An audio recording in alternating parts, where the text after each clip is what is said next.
de Buenos Aires, la que tiene la mejor pizza de molde del mundo, llega la única conductora que no está a dieta, Laura Oliva.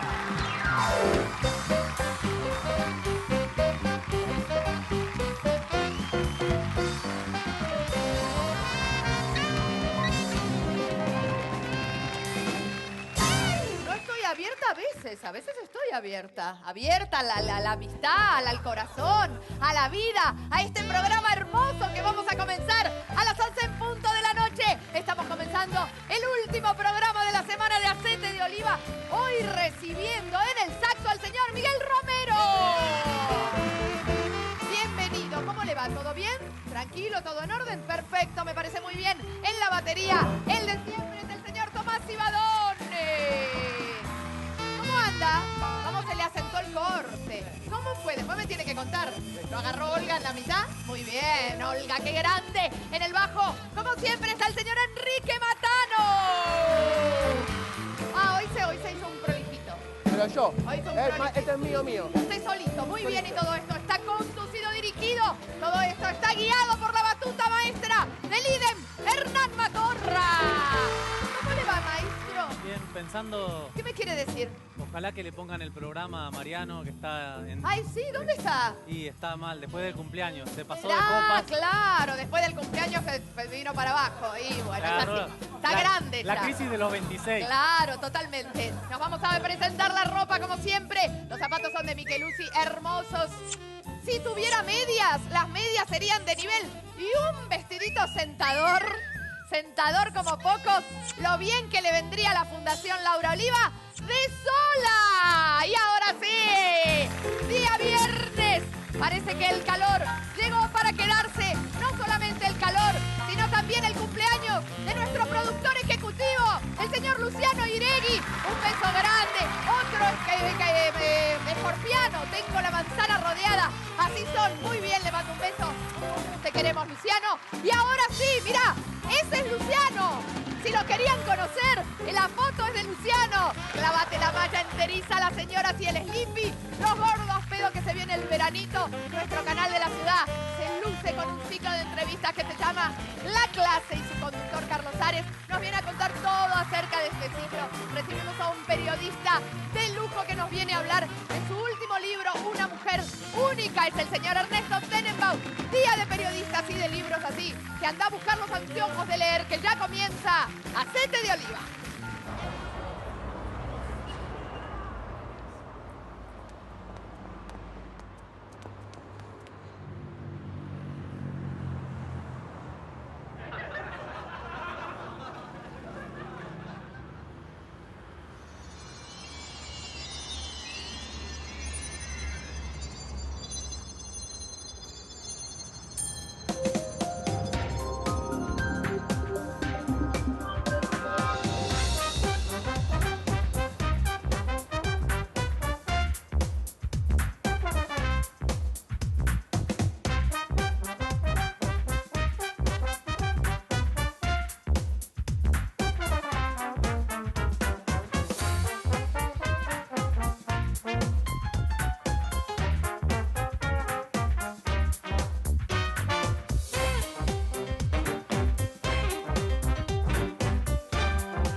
fantástico, volvemos a decir, besos para Luciano, nuestro productor ejecutivo. Se vienen los últimos 2 meses del año, arranque del veranito, y con el veranito, el calorón. Y ahora no es nada, todavía zafamos, pero en un mes y pico, agárrate. Todos los años pasa lo mismo. Cuando viene el frío... Te amo. ¿Eh? Que nos quejamos. Nos queja muy bien, Cibadón. Sí, puteamos, pero... me entró un audio que pensé que a veces le damos. Dije, No, ¿le damos puteamos. a quién? También, el invierno también está Cibadón para... es tremendo en ese sentido. Nos quejamos, pero cuando viene el calor... Nos quejamos. Muy bien, ahora sí, Y los dormimos sargentos. separados. ¿Eh? Y dormimos separados. En el invierno también. A mí no me vengas con la cucharita, déjate de joder. Por favor, los sargentos somos un animal que siempre está fuera de su ecosistema. Por eso, como todo en la vida, el verano tiene los pros y los contra, que intentaremos enumerar hoy en una simple, pero no por eso menos importante, lista. Lo bueno del verano es que podés andar en pelotas en tu casa. Lo malo del verano es no poder andar en pelotas en el trabajo, porque no queda bien. Por más que ustedes lo hagan, no queda bien. Lo bueno del verano es que chupás, que da calambre para mantenerte hidratado. Porque decís, ay, te haces ay, tengo la piel seca. Y te tomás una Estela, que no te hidrata la No, te Estela. deshidrata. No, te deshidrata total. Lo malo del verano es que la bebida te la cobran el triple, como si estuvieras veraneando en Marte, ¿no es cierto?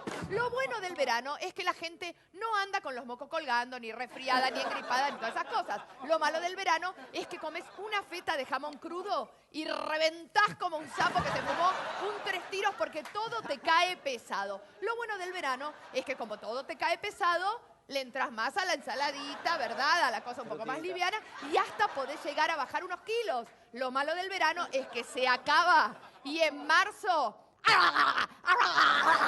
entras a comer todo lo que no pudiste comer durante enero y febrero, triplicando tu peso de diciembre.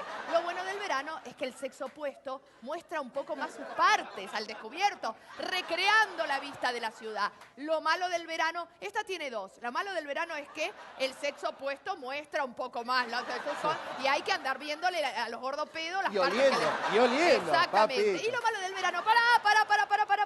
Y lo único, digo, es que lo único que se te asoma a las mujeres es el flota que te sale de acá. El rollo, ¿no es cierto? Porque el único que tiene que sacarse la ropa y andar por la vida así como loco es el que sí siguió con el gym durante el invierno. No vos que te fuiste a tu casa diciendo, en invierno no quiero ir. Lo bueno del verano es que le entras al helado como croto al bife. Es muy linda. Lo malo del verano es que el helado también está mucho más caro. Así que aflojá con el cuartito después de la cena o anda buscándote otro laburo. Lo bueno del verano es que uno se puede reunir con amigos en la calle, en un bar en la vereda. Qué hermoso el otro día que nos reunimos en la plaza al aire libre, sin tanto encierro. Lo malo del verano es que el resto de la humanidad también se reúne al aire libre, en la vereda, en el bar. Así que hay cola para todos, está así todos los lugares. Lo bueno del verano es que podés pegarte una ducha y no hace falta secarte todo porque no hace tanto frío. Lo malo del verano es que como no te secas bien, te salen hongos por todas partes. Porque al hongo le chupa un huevo que vos estés de vacaciones. El hongo está ahí. Claro, séquese entre los dedos. No, porque sea verano, ¡ay! Y así andás después con todos los dedos llenos de hongos. Lo bueno del verano es que podés ir al shopping a la tarde, que no hay nadie. Así que por el mismo precio tenés aire acondicionado, perfumitos y no haces cola. Lo malo del verano es que justo el día que vos fuiste al shopping se largó a llover y toda la costa se metió en el mismo shopping que vos elegiste. Lo bueno del verano es que se puede hacer asados más seguido porque el clima lo amerita. Lo malo del verano es que tu sueldo te cubre un asado por mes. Así que el resto de las noches calurosas te juntás a comer salchichón primavera, que es un fiambre lindo para no extrañar la tripa gorda. Lo bueno del verano es que podés ir a la playa. Lo malo del verano es que en la playa hay más gente que en los Juegos del Hambre, matándose entre sí por 1 metro cuadrado de arena donde tirar la reposera. Lo bueno del verano es que se pueden practicar deportes al aire libre, como cruzar los Andes, corriendo y todo eso. Lo malo del verano es que si sos malísima como yo en los deportes, terminás jugando al chancho, debajo de una carpa de 500 mangos por día, como si te hubieras ido de viaje de egresados con el PAMI. Y por último, lo bueno del verano es que podés armarte una pileta de esas de lona en tu casa y la llenás de amigos. Lo malo del verano es no saber cómo mierda sacarte esos amigos que te vinieron a invadir la casa. Incluso hay 2 flotando boca abajo en la pileta, así, que me parece que se te va a armar un quilombo terrorífico. Por eso, amigos, amigas, vayan guardando la pilcha de invierno. Prepárese para la sadilet, para las bermudas de colores, para la colalés. Qué sentadora es la colalés. El otro día usted, ¿cuándo me dijo que Me amagó que iba a usar colales. Ay, por favor, no importa. Ya lo vamos a hablar. ¿Cuándo fue? No sé. Pero fue de verdad, ¿o no? Algo había... Muy bien. Y las camisas hawaianas porque se viene una de las etapas más lindas del año. Mientras tanto, relájense, préndanse un ventilador y disfruten porque esto ya comienza. Esto es Aceite de Oliva, una bocanada de aire fresco en la televisión argentina. ¡Nos vamos! Pero por un segundito, enseguida volvemos y seguimos con todo este hermoso programa. ¡No te vayas!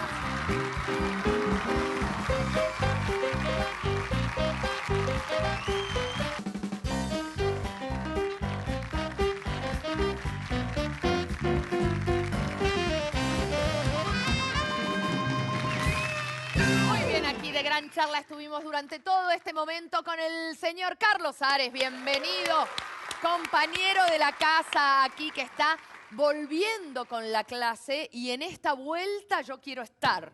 Hermoso programa la clase. Y además quisiéramos que estés. Pero me encantaría, Así que ya estás en agenda. Perfecto. Ojo que no es un programa sencillo. No, por Ahí vas a tener que supuesto. confesar. No, este año lo que tiene la clase es que nosotros tratamos de representar una clase con alumnos, y que ese día justo viene un invitado. Pero además lo orientamos al invitado a lo que estamos trabajando en la clase. Ah, ok. O Esa sea, es la idea. Hay un tópico, por llamarlo. Claro, hay un sentido. Ah. El año pasado hicimos periodistas, pero para trabajar sobre el oficio del periodista. Ok. Y después este año trabajamos con personas de distintas actividades, pero vinculados a tratar de descubrir cómo nació la vocación y cómo esa vocación se convierte en una pasión. Entonces, la vocación, ¿qué es? Un mandato, es un misterio, es producto del azar, es producto de la voluntad. Entonces, todo eso es lo que tratamos de descubrir en la historia personal de cada uno. ¿Cómo fue que se te dio por hacer lo que haces? Te seguí la lista y qué difícil, qué difícil. Cada uno debe tener también su propia teoría, ¿no? Sí, y además nos encontramos con historias totalmente distintas. Claro. Entrevisté, por ejemplo, a Tomás Abraham, el filósofo, Sí. y él... hay un acto de mandato casi que tenía en la infancia. Su padre le dijo, lee este libro, y lo obligó a leer un libro, y para él fue una dificultad enorme. Después hay un acto de voluntad propia porque quería superar su tartamudez. Ajá. Después hay un acto de azar porque se produce la noche de los bastones largos, y entonces su padre le dice, andate a estudiar a París. Y en París asiste de testigo y de protagonista casi del mayo del 68. Entonces, todo O sea, que eso... fue un acto de voluntad, un acto de mandato, Todo. una casualidad. Se fue dando todo como para que él descubriera, por ejemplo, a Foucault, que era su maestro, su guía, y termina siendo un filósofo de esos. Tomás es un filósofo de eso que te recomendaría particularmente ese programa, el de Darío Stanraiver, Sí. porque son tipos que te abren la cabeza de un modo, no podés parar de... Bueno, Darío ha venido el año pasado aquí al programa, para mí es, y yo se lo decía, ¿no? Hizo de la filosofía algo mucho, yo lo comparo en mi terreno, ¿no? Como cuando Julio Boca sacó a Quijote del Colón y lo puso en la 9 de julio, ¿no? Y todos vimos Quijote, que es uno de los ballets más bellos de la historia, bailado por un eximio bailarín, en el medio de la 9 de julio, sentados todos en indio, comiendo un sándwich de mortadela, digo. Claro. Y me parece que Darío lo que hizo también en su programa en Encuentros es bajar toda esta cosa tan intangible que tiene la filosofía y traerla y también mostrarnos por qué es tan interesante, porque en cuanto nos la hacen un poquito más fácil, entramos como caballos. Bueno, porque es lo que pasó con los chicos de los programas Claro. estos. Quedaron todos, el programa siguió después que terminamos de grabar, siguió y siguió y siguió porque no lo dejaban ir, porque además tiene esa seducción, la Sí. filosofía que te abre la cabeza con ideas que además todos tenemos, cualquiera sea la profesión que tenemos, porque todos tenemos el interrogante Totalmente. de dónde venimos, a dónde vamos, por qué hago lo que hago. Y eso es lo que a mí me atrae del programa, que lo que hago es escuchar. O sea que en ese sentido el invitado es el protagonista y creo que es lo que se valora de la clase, ¿no? Que es, por lo menos es el tipo de periodismo que yo quiero hacer, que sirva para algo. Siempre, tenés la sensación de que siempre el invitado, más allá de para qué va o más allá de que se suelte en el medio de la entrevista, agradece ir a ese tipo de entrevistas en donde se puede sentar, puede hablar tranquilo. Te lo digo porque a mí me pasa con la gente que viene acá, ¿no? Sí, sí. Siempre el agradecimiento, siempre la devolución al final es qué bueno haber podido por esta cosa tan vertiginosa que estamos viviendo en los medios en otros. Sí, porque además yo entiendo que en algunos programas de entrevistas se busca el impacto, Claro. se busca el título, dame un título, Claro. decime que odias a tal, decime que no querés ver a tal, decime que saliste con tal. En cambio acá tratamos de pensar, de que tenga un sentido, de que sirva para algo mirar. Yo me pongo, digamos, el origen de todo esto que me pongo en lugar del espectador. Claro. ¿Qué hago como entrevistador? No interrumpo. Claro. Digo, ¿por qué? Porque como espectador, cuando el tipo está hablando algo interesante y el otro quiere ser protagonista, digo, pará, déjalo hablar, ¿para qué lo invitaste? Déjalo hablar. Siento como espectador. Entonces trato de hacer eso. A veces me callo demasiado, ¿no? Pero siento que a medida que lo dejas hablar y se va sintiendo más cómodo, me parece que como que se abre y se tranquiliza Totalmente. y puede decir lo que piensa. ¿Y cómo surgió, Carlos, la idea del programa? ¿Una necesidad tuya de...? Sí, bueno, yo soy periodista Sí. de hace algunos años, pero en realidad había un programa que seguramente vos ves, que a mí me encantaba, que es el Actor Inside Studio. the Actor Studio. Y entonces yo empecé haciendo, hace como 6, 7 años, empecé haciendo un programa que se llama Troesma, que lo hice en el Canal 7, entrevistando actores. Entrevisté como a 60 actores. A tal punto fue, para mí, instructivo ese programa. Tuvo además buena repercusión. En el primer año que lo hicimos fue nominado al Martín Fierro y demás. Pero más allá de eso, el objeto del programa era preguntar sobre el oficio. ¿Por qué actor? ¿Por qué querés ser otro? ¿Por qué te importa tanto? ¿Qué es lo que...? Bueno, y las historias eran tan diferentes, tan conmovedoras algunas. Realmente hubo episodios muy conmovedores. ¿Cuál recordás? Te está pasando por la cabeza ahora, ¿no? Ricardo Darín. Ajá. Ricardo Darín, que me contó que cuando era chico sus padres eran actores. Sí. Él debutó como bebé. Y una historia muy fuerte que me contó de algo que le había quedado marcado mucho. Sus padres discutían mucho Ajá. y él y su hermana se iban a dormir y seguían escuchando las discusiones de los padres. Y entonces él tenía 12 años y un día no aguantó más, salió de su habitación, intervino en la discusión y le dijo, papá, ¿por qué no te separás? ¿Por qué no te vas? Y su padre le dijo, tenés razón, y se fue. Y para él fue un golpe impresionante. Se separaron ahí. Y bueno, esas cosas marcadoras. ¿Qué te parece? Si un hijo ya se siente culpable inconscientemente cuando los padres se separan, imagínate si fuiste vos el que dijo, ¿por qué no te...? Aparte se habrá creído durante años que el padre se fue porque él le dijo que se vaya, ¿no? Cuando en Seguramente. realidad era una decisión evidentemente... Bueno, pero cómo todo eso después influye Claro. en la vida que haces como profesional, en tu vida y sobre todo en un actor, ¿no? Bueno, el trabajo que del recurre actor- a sus memorias emotivas. Eso te iba a y todo decir, eso. que es el que es uno de los trabajos más agradecidos en ese sentido, Claro. a medida que va pasando la edad, ¿no? Porque va al revés de los otros trabajos. En un deportista, en un bailarín, en un cantante inclusive, también el instrumento se empieza como a deteriorar. Y en el actor es todo lo contrario, ¿no? Esto, cada vez uno, no solamente... Suma. No solamente porque uno suma más experiencia, sino porque uno se anima a ir a buscar esas experiencias también, Claro. que quizá las tuvo tapadas durante tanto tiempo, ¿no es Claro. cierto? Bueno, y a mí particularmente me conmovió tanto que después de eso me dediqué a escribir teatro. ¿En serio? Sí, sí, ¿Pero sí. y alguna vez estrenaste? Estrené 3 obras, tengo 6 obras, estrené 3. Ah, mira vos. Sí, la ¿Pero verdad eso se que- sabe o soy No, yo la es todo, ignorante? estrené en el off. Sí. Sí, sí, ¿Y, sí. ¿Y como actor? No, como actor no. ¿No te picó el bichito? No, pero me estimuló para escribir. O sea que, entonces yo pienso, si a mí me estimuló para escribir, por ahí a alguien más le pasó, y ese tipo de programas que vos lo sentís como agradecido, Sí. que para algo me sirvió escuchar, para me descubrir a una persona, su vida en relación con la mía, ese tipo de entrevistas son las que me gustan. Bueno, tampoco podría hacer otras. O sea No, que no o podés. hago eso o no hago nada. O sea que la clase está con su... ¿Qué número de temporada? Está en la segunda. Está en la segunda temporada. Como la clase, en realidad es una versión de Troesma, que ahora se Claro, llama La Clase, claro. pero es más o menos la misma idea. Los sábados A las 22 horas. a las 22 horas.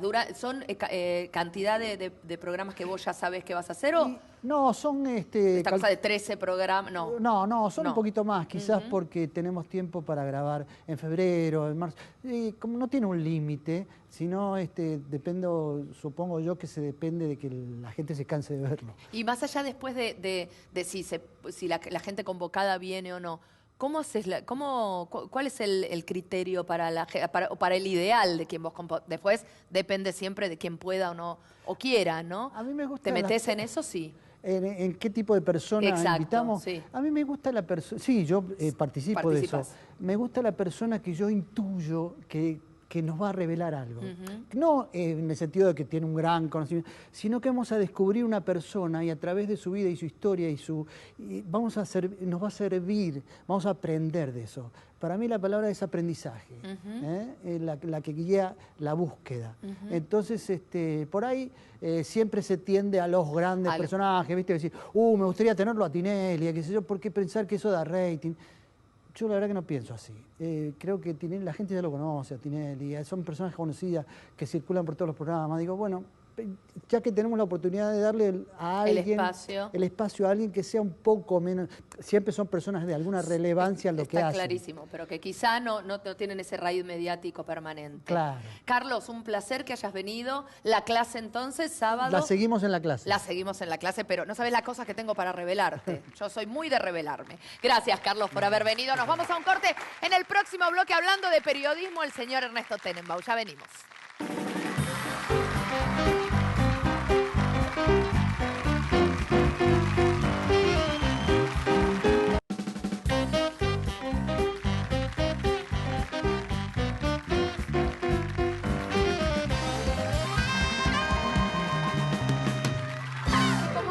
Este programa está programado, está concatenado. Ustedes este programa lo hacen así, a la sanfazón. Mentira. Entonces aquí, en la entrevista, después de la entrevista con Carlos Sales, está el señor Ernesto Tenenbaum. ¿Cómo le va? Bienvenido.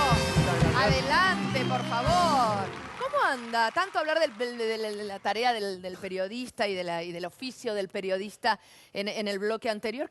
¿Cuál es el oficio?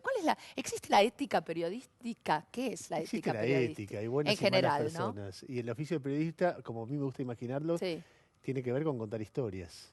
Y tiene que ver con contar historias que uno ve en la realidad o que existen, a diferencia del oficio del escritor, que es más imaginativo, pero hay muchos puntos de conexión. A mí lo que más me gusta del periodismo es eso. Es eso. En un reportaje ahora, nosotros estamos contando una historia, no sé cuál es, porque recién empezó, pero si sale bien, alguien se quedó con algo y vos lo estás contando.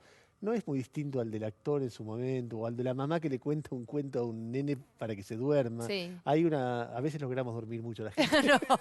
No, creo que la gran diferencia es quizá la responsabilidad, ¿no? Un actor, no sé si un actor se hace cargo, yo creo que debería, hacerse cargo de lo que genera, pero no sé si nos hacemos cargo. En cambio, un periodista, de alguna manera, la opinión, esto que vos decís, lo que queda en la gente, bueno, uno escucha a un periodista para que le quede algo. No sé si escucha a un actor para que le quede algo. Sí, tiene más responsabilidad, pero yo también tiendo a pensar que hay que liberarse de eso y que hay que jugar un poco.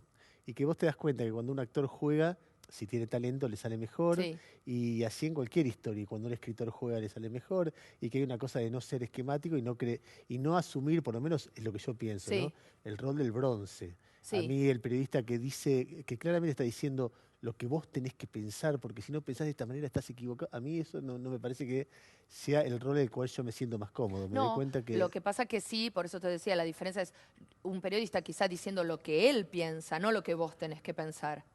Lo que él piensa, si uno con ese periodista se siente identificado, tiene una empatía, de alguna manera influye en lo que yo voy a pensar, ¿no? Sí, pero debería ser como un diálogo. Claro, Claro, como que un periodista dice que si vos lo seguís, si vos le tenés respeto, te hace pensar, aún si vos pensás de otra manera, y entablás un diálogo donde vos mentalmente, ¿tiene razón o no tiene razón? Totalmente. Y me parece que de esa manera tiene que ser. Hay muchas veces que está como exagerado el rol del periodista, en el sentido que escuchemos a ese a ver qué piensa, es mi referente. A mí muchas veces me han insultado en la calle, pero muchas veces me han dicho gracias, y a mí prefiero que alguien me diga, che, cómo me río con lo que hiciste en la radio, o cómo me gustó tal nota, pero no que me hablen como, o a nadie, como si fuera una especie de... Bueno, yo no sé si el gracias y el insulto en algún lugar, viste, en las dos puntas de la cuerda. Confunden lo mismo. Claro, porque el insulto también es una persona que digamos... Que se fija fuerte en vos. Claro, que se fijó de una manera muy fuerte y que asumió eso que vos dijiste como una verdad absoluta y como algo que uno le está obligando a entender. O sea que a vos en realidad te resulta más la parte divertida del periodismo. Mira, hubo un periodo en estos años que se puso menos divertido. Entonces, que la discusión con el gobierno se transformó en una especie de escalada de enojos y de insultos y de que a mí me parece que no debería haber pasado. Y a mí me pareció que en algún momento yo tenía que decir cosas que eran importantes y que me parecía que el gobierno estaba actuando mal en muchas cosas que para mí eran realmente muy, muy significativas. Me divertí menos. Claro. Mi sensación con el periodismo es cuando vos podés narrar cómo es una persona y contar una historia, investigar algo que otro no sabe, o hacer un buen reportaje, etcétera, y me divierto más. A otra gente la guerra, el barro, qué sé yo, le es más cómoda. Ujú. A mí me parece que es un Claro, es lugar verdad. donde Otra persona se podría divertir en esa claro, parte también. disfrutar se más podría- del heroísmo, de ser un referente, Claro. o qué sé yo.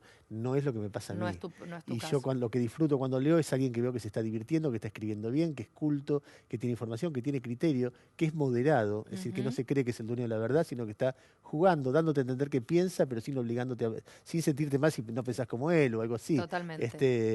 Qué sé yo. ¿Qué es lo que nos puso tan, recién decías, ¿no? En un momento se empezó a poner poco divertido, más allá de entrar en de qué lado, ni nada. ¿Qué es lo que nos puso tan álgidos? Porque todos lo notan. Los que no estamos ni en política ni en periodismo, también notamos. Y bueno, Hay el mundo- algo que en un momento se nos fue. En el mundo de los actores pasó mucho como en los periodistas. Bueno, Muchos como actores nunca, se identificaron Sí. y aun cuando vos no seas ni K ni anti-K, seguramente frente a algunos decías, bueno, mejor de esto no hablar para que si somos amigos.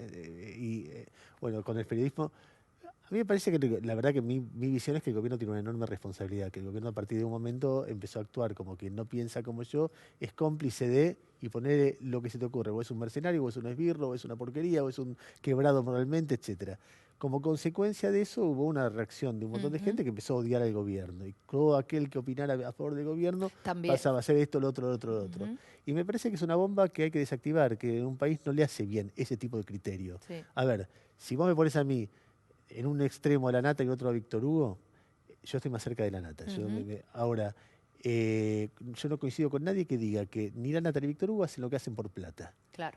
Cualquiera de los dos hubiera ganado mucha plata tomando la posición inversa. Ujú. Con lo cual, evidentemente, lo que define su posición no es la plata, sino su Su convicción. convicción. Y por lo tanto hay que respetar. En todo caso, podrán estar equivocados, podremos discutir, pero esa idea de que cualquiera que piense distinto que yo es moralmente inferior, es una idea que es muy desgastante y que además que no permite el debate, ¿no? Eso no pasó, de verdad que yo no tengo registro de, por ejemplo, con respecto a mi gente, por llamarlo de alguna manera, los actores, en el mundo los actores se involucran en política, en general, digamos, y muchísimo más que acá, digamos, apoyan campañas, salen con las, digamos, y acá fue algo que al principio los que se empezaron a involucrar yo lo viví como algo muy bueno, salir un poco, me parece que por fin habíamos salido de esa cosa de la época de la dictadura, de no digas nada, esto, el otro, y ¡pum! Fue un palazo en la cabeza, pero te digo la verdad, te da terror decir cualquier cosa. Ahora, en algún momento hay... Y perdóname, porque a esto lo quería concatenar, con esto que vos decís moralmente inferior, ¿no? Estar en este canal, a mí, muy poco, por suerte, digo, pero hubo 2 o 3 tweets que con eso bastó de ¿y qué Sos querés? macrista. Y esto. ¿Viste cuando decís, cómo llegué a esto? Y después dije, solo por laburar en este canal. Que es lo más, digamos, en mi caso, en mi interior, lo más alejado. Yo ni me acuerdo, yo lo único que vivo es un espacio donde yo puedo ser libre, pasarla hacer mi bien, trabajo, hacer mi claro. trabajo, divertir a la gente, tener entrevistas interesantes, algunas más profundas, algunas, a veces hablar de estos temas, a veces no. Y el día mismo que vino Macri, uno de los insultos fue porque arranqué la entrevista diciendo es un honor tenerlo acá. Que realmente era un honor, era un invitado muy importante para mí. Un jefe de Que gobierno elegido democráticamente, como sería un honor tenerla a Cristina. Exactamente. O a cualquier ministro de Cristina. Exactamente. Igual hay contraejemplos, por ejemplo.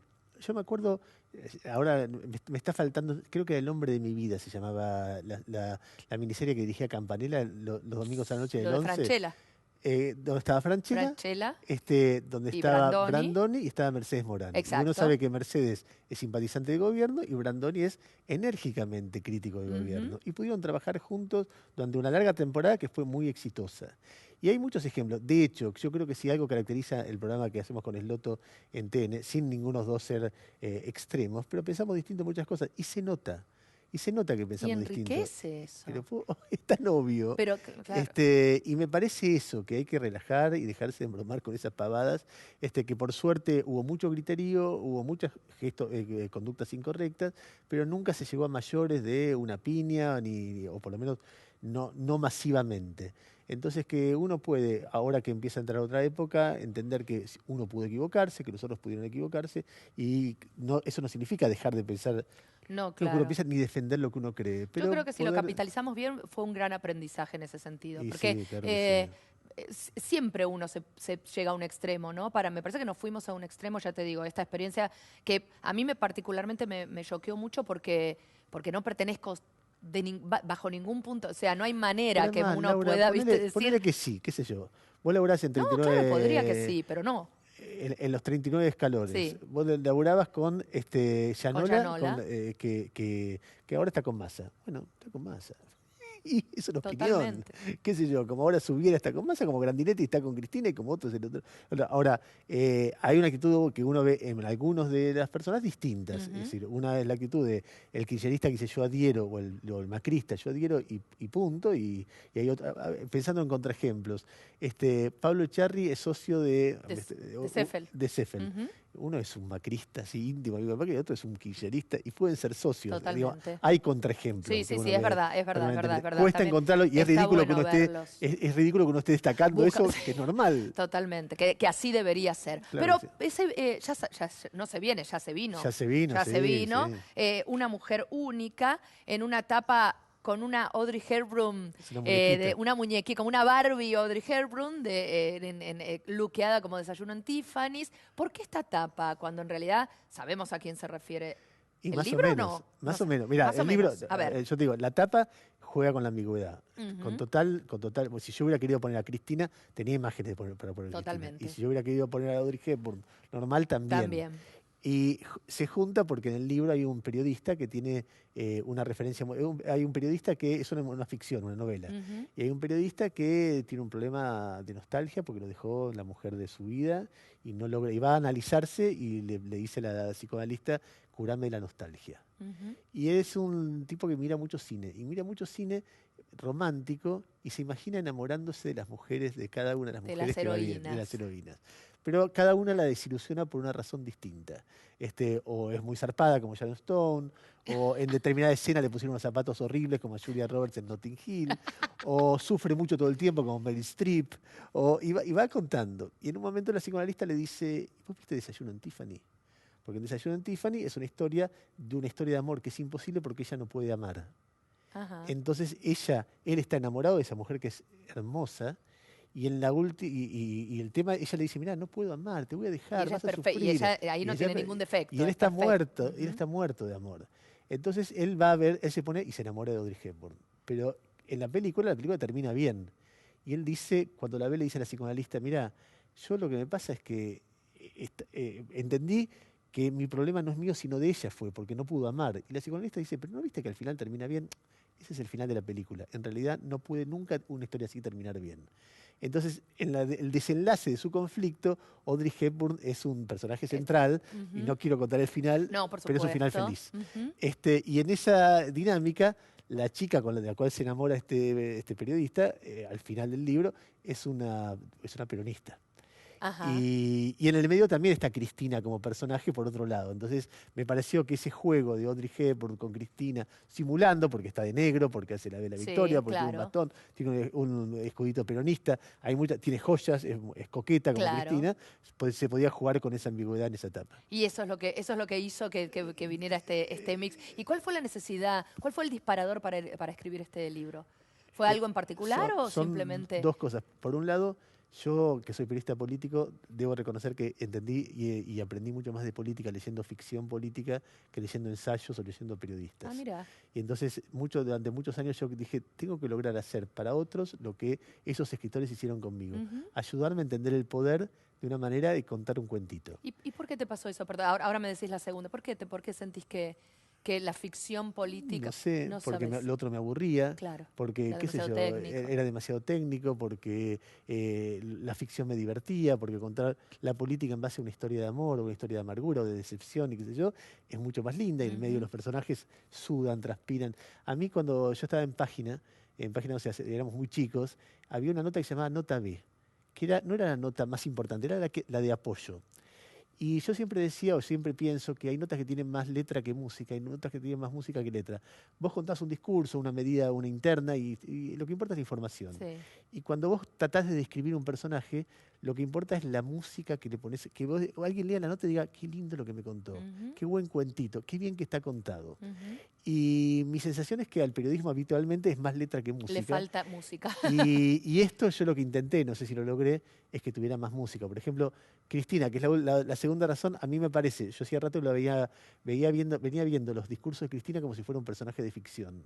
Me atrapaba los múltiples personajes que ella representaba, la manera en que movía las manos, el día que estaba linda, el día que estaba fea, el día que estaba seductora, el día que estaba agresiva, el día que estaba muy mentirosa, el día que estaba muy lúcida, el día que estaba bruta y decía cualquier barbaridad, el día que confesaba intimidades como, qué sé yo, a mí me gusta mucho el arroz, pero me constipa un poco. Me constipa totalmente, es verdad. Y vos te la imaginas como actriz, y realmente sí, es bárbaro. Tiene un abanico. Y un drama, permanente, no baja nunca. Entonces, totalmente. El día que... Hay que reconocer que es de una intensidad. Y de una intensidad y de un magnetismo sin igual, sin igual. Y en un momento el gobierno, después de la última, no esta anteúltima intervención de hace un año, el gobierno dice, Cristina durante un tiempo no va a poder saber nada de lo que pasa en el país porque es la única manera de que se recupere. Fueron 40 días. Sí.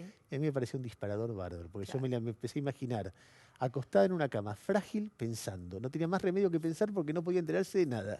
Entonces pensando en Néstor, pensando en ella, pensando en su futuro, pensando en qué pasa detrás de la puerta. Estaba pasando afuera. ¿Me dicen la verdad o no me dicen la verdad? Recordando, hay una escena, por ejemplo, que ella se maquilla y dice, me estoy maquillando y recuerdo cuando me maquillaba y vos me esperabas y cómo te molestaba esperarme. Y yo a veces la decía durar un poco más porque me divertía pensando cómo me esperabas y lo linda que te parecía cuando yo salía, porque te gustaba que yo fuera la más linda. Y después empiezo a dudar, ¿me esperabas sobre lo que yo deseaba? O yo deseaba que me esperaras más de lo que me esperaste. Y yo te esperaba a vos, o andábamos siempre en batallas y nunca teníamos demasiado tiempo para esperarnos el uno al otro. Y empieza a pensar en eso. Pensamientos de una mujer. Claro, una mujer encerrada 40 días sin cumplir su rol. Y después de haber vivido años de una intensidad tremenda en su vida y en la del país, y durante 40 días obligada a parar. Y entonces cada párrafo, cada capítulo tiene como en bastardilla ella pensando, así arranca. Y después hay una estructura de novela tradicional que es un funcionario que cuenta en primera persona qué pasa cuando ella no está y qué le pasa a él cuando ella no está. Y entonces ahí hay una historia de amor, un thriller. Todo eso. Y todo eso está en Una mujer única, de Ernesto Tenenbaum, así que lo tienen que tener. Quiero, Ernesto, primero que nada agradecerte que hayas venido, darte un regalito de Cabrales. Muy bueno. Y pedirte, que elijas una de las 3 tarjetas para terminar esta entrevista. A ver, esta. A ver, la del medio. ¿De qué sos virgen, Ernesto? Ay, ¿de qué soy virgen? A esta altura de la soirée. Qué pregunta, la puta madre. ¿De qué soy virgen? Yo te puedo decir que me gustaría aprender. Dale. Me gustaría aprender a cocinar. Ajá. Me gustaría aprender más matemática, que me gustaba en una época. Me gustaría alguna vez ser buen escritor. Empezar a algo que de acá, qué sé yo, 10, 20 años, permanezca. Yo poder hacer algo más que una novela liviana como esta. Y ahí está, me gustaría tocar algún instrumento. Sé tocar algo de guitarra y esas cosas que te quedan pendientes, ¿viste? Son muchas. Pero sos virgen de pensar que ya está. O sea, hay mucho por aprender y mucho por querer y mucho por incorporar. Muchísimo. Gracias, Ernesto, Para por mí haber es muy lindo estar acá con vos. Para mí vos sos una artista bárbara. Te lo dije alguna vez, sos tímida, no sé qué decirme, pero te digo en serio. Las veces que te he visto por tele y en teatro particularmente, me parece realmente bárbaro lo que haces. Muchísimas gracias. Gracias por haber venido. Un placer tenerte acá. Nos vamos a ir al corte. El próximo bloque, lo mejor de la semana, ¿no? Un poquitito más de aceite de oliva. Ya venimos.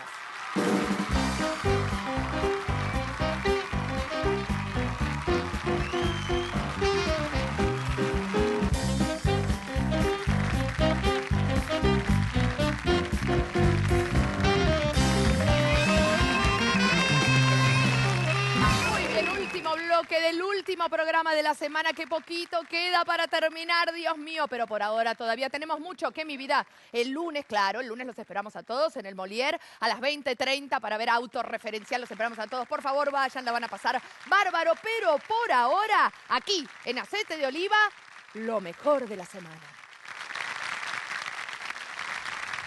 Los humoristas No somos divertidos las 24 horas. Me siento en un bar. Mozo, ¿tiene algo para tomar? Sí, un remis. ¡No me hagas chistes! Pelotudo, que lo único que quiero es tomar algo. Big Ben Whalen had an eye on June. He was checking out the way she moved across the room. It seemed she had a different guy for every other dance. He hoped she was there alone. He might have a chance. ¿Cuánto cerró el dólar? Y 12 mangos, más o menos. ¡Correcto! ¡Vamos, carajo! ¡Sos la ganadora! ¡Bermejo! Called the Rumpus Room.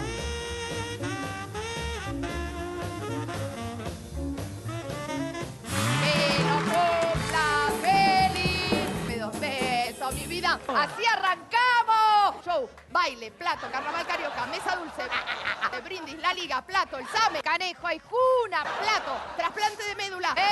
Un día me voy a morir, no voy a venir, llamen a alguien. After the show, they jumped June's coupe to Bill like Jack and like Jill. They went over the hill. There wasn't a chance of them arriving. Me la lastró igual. Juan Carlos, Maneglia, Aitana, Shembori, perdón. ¿Qué sentiste en el momento que te habían robado todo eso en el No, terrorífico, porque hicimos el anuncio a la policía y entonces en la anuncia pusimos que lo que más yo sentía era el guión. Héctor acaba de hacer así. Esa información llega a la cárcel De Tacumbú. de Tacumbú. Me llamaban a las 4 de la mañana y me decía, acá tenemos tu guión, 7 cajas. Entonces le decía, y léeme la primera página. Y no puedo, pasame saldo, me decía. Entonces yo le pasaba saldo y nunca me leyeron. Después de una semana me di cuenta que no lo tenía ni nada. Empecé a escribir de vuelta. ¿Cuánto le puso Polino a Laura cuando fue al Bailando este año? Un 4, la mató. Hijo de puta. Ese fruto sabroso de tus labios ajenos me dará cuando menos valor para empezar. Raquel Mancini. Y en Tren de Blanquear, Sí. se te dio por blanquear Se me todo, dio por mamá. liberar. ¿Qué pasó? Que ahora la gente debe pensar que todo lo leo en el teleprompter. No, chicos, alguna cosa se me hila en la cabeza. Hice Tan una buena. producción de fotos divinas y a las 3 semanas hice la nota. No dije, voy a destrozar a este, quiero... No, me salió de adentro, no conté detalles que puedan... No, hablaste de una relación que todo el de mundo muchos sabía. años con Cotino Siglia, que todo el mundo sabía, ¿sí? Todo el mundo sabía. ¿Cómo no te enteraste, gordo? Ay, te tienen de mal en peor. Intentar otro amor.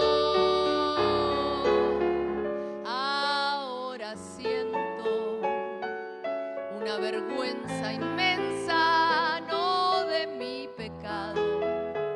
Del señor Mario Pasic. ¡Hey! Me tocó la colimba en un lugar donde después, cuando fue lo de Carrasco y se suspendió, Sí. te hacían reportajes y la tendrías que haber pasado muy mal, porque era lo políticamente correcto. Claro. Decir, no, yo esto hay que abolirlo porque No yo... se veía venir. Te juro, lo pienso y me estoy mareando ya. Lo hice en la maternidad del Hospital Militar Central, o sea que vi partos, todo eso. Yo hice la colimba en una maternidad. Y con esto nos vamos, nos despedimos. La Happy de 3 litros. ¡Bien! ¿Cómo les gusta esa? Irá una flor, mañana en tu piel perfumará el amor, el amor. La sensación que a mí me da, y que no lo vivo como algo particular o personal, creo que nos pasa a todos, es que la gente sabe quién sos, pero no te conoce. ¿Qué te hiciste en el cuello? Una nota. Escucha, tengo una pregunta, Roberto. ¿Por qué te hiciste una nota en el cuello? Y nunca un programa de televisión o un disco es suficiente, o una entrevista Tan basta complejo. Obviamente, el ser para humano conocer está una persona. seguro. Apuntó con su pecho y disparó leche materna para robar una farmacia. Somos degenerados de fábrica. Martínez Lipac. Bienvenido. Qué lindo, fino. ¿Lo viste después a la distancia, Magazine Hace Five? muchos años que no lo veo, pero sí hay algunas cosas subidas a internet y eso. Es una genial. No, ¿Vos es lo- espectacular. Es espectacular. Es ¿Vos lo espectacular. percibís también? No, percibo y además envidio la capacidad que tenía uno de decir cualquier cosa, de ¿Por qué? disparatarse. ¿Sentís que la perdiste? Totalmente. Te lo pido, por favor, y volvemos medio escabiados. Porque es así, ya te hiciste de oliva. Por 300 más vamos a brindar, vos tenés que estar. Hoy es otro día. ¿Y ahora me lo decís? ¡Feliz cumple, Álvaro! Y por último, al que usa bigote, le gusta bajar a tomar agua.